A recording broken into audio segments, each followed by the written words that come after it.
Ngayong umaga, meron kaming panel interview dito para sa mga susunod na BFP. Titignan namin lahat ng kanilang financial records, kanilang performance records. At nakita namin itong dalawang mami interview namin ay ang pinaka-promising na magiging bagong mga BFP chief.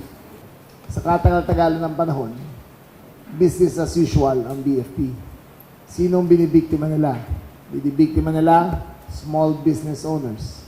Binibiktima nila mga professionals. Binibiktima nila bawat negosyo sa buong Pilipinas. Binibiktima nila ang mga developers ng malalaking building. Binibiktima nila every year sa inspection. This culture of corruption has to stop. The institutionalization of corruption must come to an end.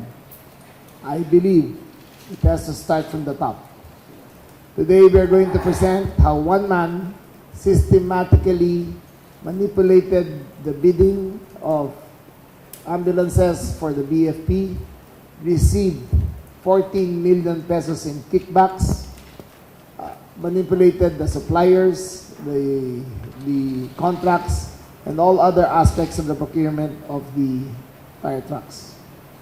Dapat maintindihan nyo na ang biggest victim dito ay hindi yung mayayaman, kundi yung middle class. Sila ang may mga tindahan, sila ang may mga clinic, sila ang may mga maliliit na negosyo.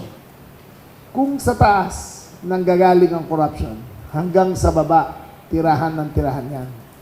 Nung pinakita namin na 800,000 para pumasok sa BFP, ang isang aplikante, kung akalang nyo pupunta lang sa regional director yan, umaakyat yan hanggang sa chief ng BFP. This has come to us. This will stop.